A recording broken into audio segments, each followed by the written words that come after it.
అట్లా నేను ఆయన కూడా నేను ఎప్పుడు టికెట్ నాకేంటంటే నాకు విజయవాడ అంటే పిచ్చ ప్రేమ. మీ అందరికి కూడా తెలుసు అది ఆ విషయం. విజయవాడ అంటే పడి చచ్చిపోతాను నేను. నాకు కావాల్సిన విజయవాడ డెవలప్మెంట్, విజయవాడ ప్రాంత ప్రజలు మంచి చేయడం. అందుకే టాటాని తెచ్చిన గట్టిగా కానీ కాళ్ళు పట్టుకుని నువ్వు వద్దు చంద్రబాబు నాయుడు గారు ఆఖరికి విమానాశ్రయం కూడా నేనే చేసింది. ఎందుకంటే ఆయన 5,000 ఎకరాల్లో ఇక్కడ కట్టుకుందాం అంటున్నాడు ఈ నాగార్జున యూనివర్సిటీ దగ్గర.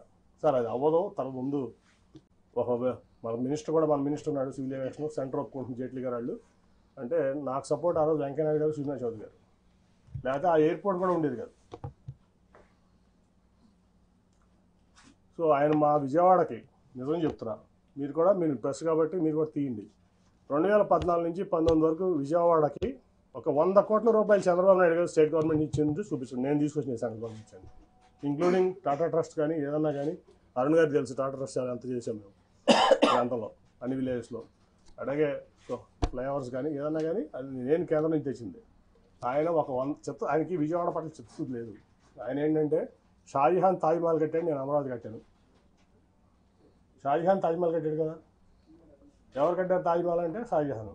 అమరావతి ఎవరు కట్టారంటే చంద్రబాబు నాయుడు కట్టాలన్న ఇది తప్ప విజయవాడ పట్ల ఆయన చిత్తశుద్ధి లేదు. నాకు తెలిసి ఎప్పుడు అది ఒక 100 కోట్లు కూడా 2014 నుంచి 19 వరకు విజయవాడ అభివృద్ధి కోసం చంద్రబాబు నాయుడు ఇచ్చింది లేదు, చేసింది లేదు. నేను మొదటి నుంచి చెప్తున్నా.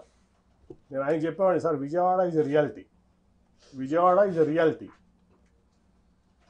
Amaravati is your dream which has to be converted into a reality. అది అవ్వదు సార్. గిఫ్ట్ సిటీ కట్టారు ప్రధానమంత్రి గారు, ఇంకా చాలా ఇబ్బంది ఉంది అక్కడ. ఎకానమీ అంటే అప్స్ డౌన్స్ ఉంటాయి. ఒక ఢిల్లీ వదిలిపెట్టి, ఎన్సీఆర్ వదిలిపెట్టి,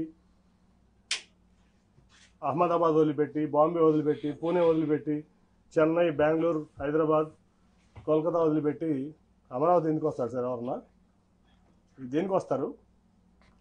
ఇవన్నీ అవ్వవు సార్. ముందు విజయవాడ, గుంటూరు ఇవన్నింటినీ చేసుకుందాం మనం అని చెప్పి ఎన్నో సందర్భాలు కన్ఫరెంట్ అయ్యాను. కానీ ఫస్ట్ టైం నేను ఎంపీని, నీకేం తెలియదు అని చెప్పి నన్ను తోసేవాళ్ళు. ఓకే, నా పని నేను ఏదో సెంట్రల్ గవర్నమెంట్ తెచ్చుకున్నా, నా విజయవాడ కోసం చేసుకున్నా. ఓకే, నేను హ్యాపీ, నా విజయవాడ ప్రజలు హ్యాపీ. నన్ను వాళ్ళు ఓన్ చేస్తున్నారు, వాళ్ళు నేను ఓన్ చేసుకున్నా. రెండోసారి యాంటీవీలో కూడా నన్ను గెలిపించారు. దానికోసం నేను కష్టపడుతున్నాను, ఇంకా కష్టపడతా. సో నేను అనేది ఏంటంటే, నేను ఎప్పుడు ఆయన్ని టికెట్ అడగలా, ఈయన్ని టికెట్ అడగలా. సో నేనైతే జగన్ గారితో సెయిల్ చేద్దామని చెప్పి నిర్ణయించుకున్నా. సెయిల్ చేస్తాను, ఆయన ఏ బాధ్యత చెప్తే అది చేస్తాను. మరిన్ని వీడియోస్ కోసం ఛానల్ ని సబ్స్క్రైబ్ చేయండి, లేటెస్ట్ అప్డేట్స్ కోసం వాట్సాప్ ఛానల్ ని ఫాలో చేయండి, అండ్ లింక్ డిస్క్రిప్షన్ లో ఉంది.